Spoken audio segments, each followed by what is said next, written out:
Good evening, St. Lucia, and welcome to another edition of the Press Club right here on DBS, only on DBS every Saturday evening. And of course, it is Saturday, the 12th day of March. And of course, the year is already starting to get old, but not us here on the Press Club. And I'd like to introduce my guest today. She's Laura Jean-Pierre. Yes. Laura Jean-Pierre. And welcome, Laura, and thanks for agreeing to be my guest at short notice. Thanks for having me. Without even asking what we'll talk about. It's a kind of confidence I think you radiate from your own program. Folks, Laura is the host of Newsmaker Live, one of the long-lasting talk shows here on DBS, one of the longer-lasting talk shows in St. Lucia, on TV in St. Lucia. There have been previous hosts, and each of them have brought to the program their own color and everything else. So we'll go into that, but before we do so, let's look at the issues in the headlines today. The Voice headline is "Media Blamed for Suicide. Psychiatrist Gives Guidelines for Coverage." And of course, this has to do with coverage of a press conference that was called by the directors of the National Wellness Center to discuss suicides with members of the press. The other weekend newspaper, The Star, headline, "Impacts Drops More Rotten Eggs." And of course, that's the front page of The Star. So these are the two major headline issues today, Laura. Want to talk on anyone? Let's start with the suicide one.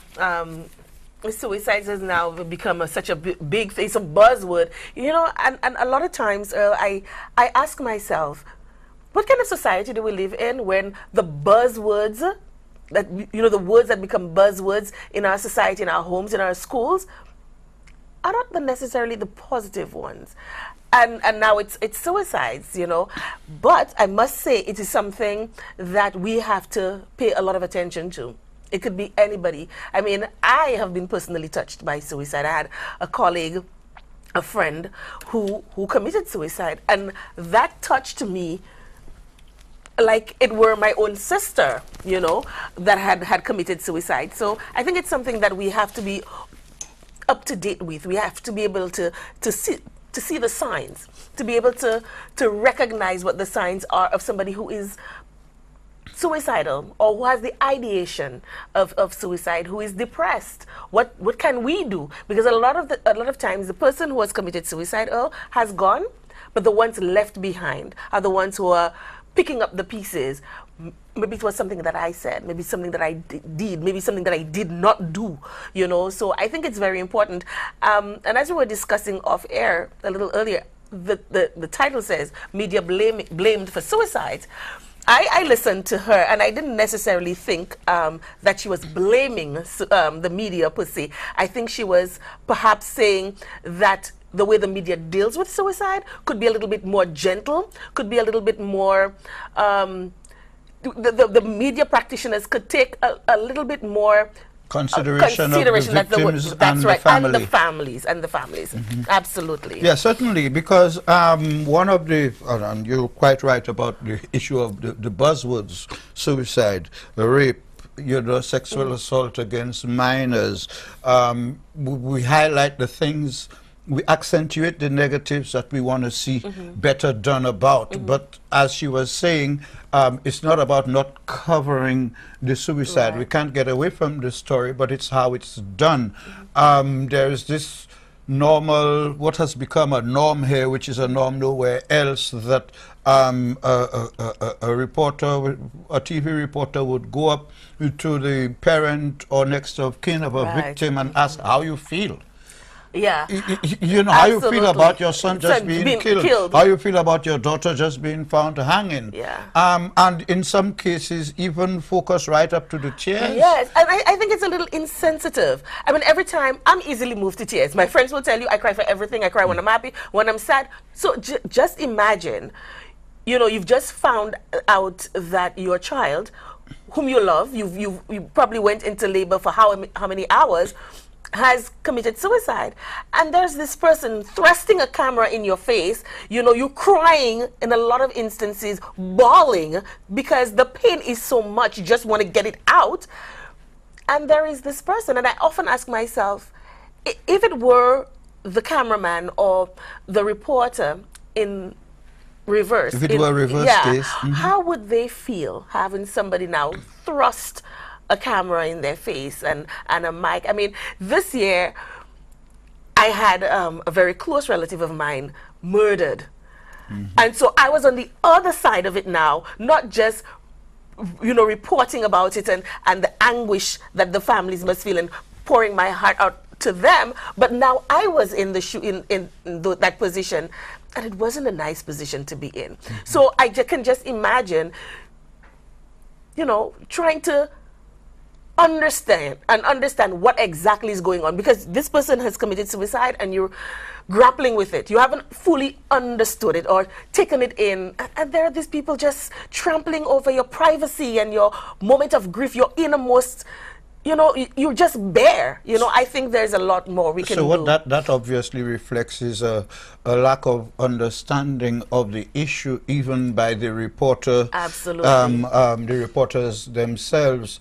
But then to what extent isn't that a reflection of the society's grappling with suicide? Yes. Because we have two trends. We have a very welcome trend which urges people considering suicide to talk to somebody. Call a hotline, go to your priest, talk to somebody close. Invariably, that person would not necessarily want to speak to a relative in the house. Right. Who may or may not understand the source. Or may be the source of. Or maybe the source. So that person moves on. But then, as a result of the increasing reports of suicides, the societal response that you hear is, well, we start to look at the reasons why. And then we come up with reasons, trying to more figure out what are the reasons for suicide than trying to stem. Exactly. But can suicide be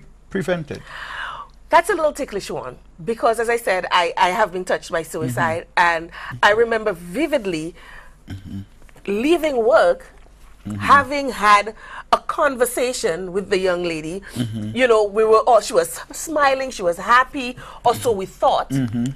And then come to work the Monday and heard that the person that had committed suicide the day before was actually your colleague. So, you know, I think when somebody really wants to kill themselves, they kill themselves. And that is manifested in the method in which they use to kill themselves.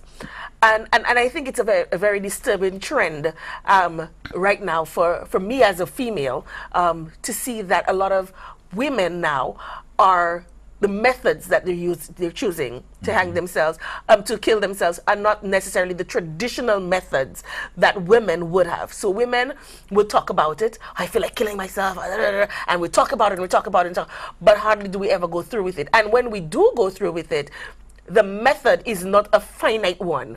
So we won't hang ourselves and we won't shoot ourselves. We won't, maybe we'll slash our wrists, maybe we'll down some pills.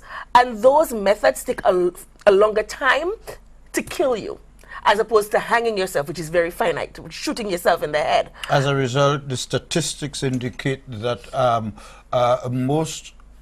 while there is a gender balance today in terms of the number of the people who commit suicide, as many men as women, the statistics show, however, that over the years it has always been more women who are survivors, who tried to commit suicide but failed, Absolutely. which is against the law. Now, I was coming to that. how then do you go in and arrest someone who feels that they have so much problems, so many problems, the weight of the world is on their shoulders, that the only out for them is to kill themselves, and then you're going to come in and arrest them and possibly send them to prison? I've asked myself, the person or persons who came up with that law, what do you think was the intent? To scare people that, listen, if you try to commit suicide, you better do it properly, otherwise if you fail, you're gonna get locked up? I don't understand the thinking. Obviously I wasn't born in that era, because I'm thinking there is something out there in the world that is so scary that I just want the world behind me. I don't think going to jail ranks up there in the boogeyman book of things. You know, I don't necessarily think so. So I don't know. I don't understand the thinking. I think these people perhaps may need to be, yes, incarcerated is a word that comes to mind, but not in the jail.